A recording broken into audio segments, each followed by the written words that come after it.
Dale.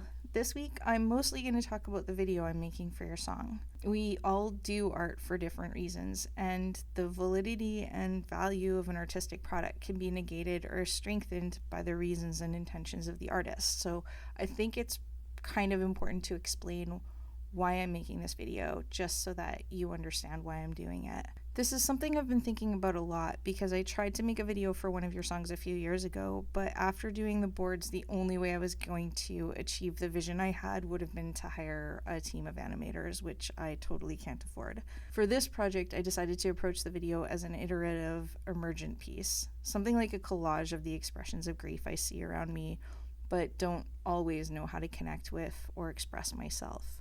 Last week, we took a trip to Windsor and Detroit with some friends. This is where your grandma grew up, so it seemed like an appropriate place to use as a backdrop, but I didn't have any particular plan when I came here. I just shot a ton of video and decided to see where it went. We ended up visiting a place called the Heidelberg Project in Detroit, and I decided it was the perfect place for the backdrop. The Heidelberg Project was started in the 80s, and it encompasses the grief and hope of an entire neighborhood and at least 2 generations. I won't try to explain the entire project history in this video, but I've put a link in the description so you can check it out. I can see why someone might look at this project and see it as hoarding instead of art, but the painstaking daily arrangement of thousands of unwanted artifacts spoke to me as a collection of shrines or a manifestation of art as an expression of grief. I still don't have a clear picture of how your video is going to look in the end, but I decided to combine your song and the animation with places where Grandma grew up and is buried, and these surreal, transient monuments made of broken things. This project's already making me feel a bunch of stuff I wouldn't know how to feel if I didn't find a way to make art about it, so I'm grateful that you're cool with letting me use your song.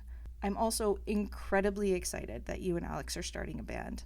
I cannot give you advice about feelings and stuff, but I can give you some advice about band things. Number 1, get everyone you know and like to put their 3 favorite words in a hat and then pick 2 words out and that's your band name. Otherwise, you're going to spend all your practice time trying to come up with a name. 2, book a deadline thing like some studio time or a live show as a forcing factor, so you have to get ready for something. And 3, learn at least one top 40 cover song from my generation that isn't a song you care about, but where people can sing along because their parents liked that song a lot. It feels really good when you play music and people sing along, especially if they're singing along ironically. I'm mailing your cornbread tomorrow, and I think the reward thing is a good approach, so I'll pay for a day of studio time for you and Alex, but you have to make a music video for your song, and it has to be a song you wrote. Let me know if that's cool with you or if you want me to suggest something else. See you next week.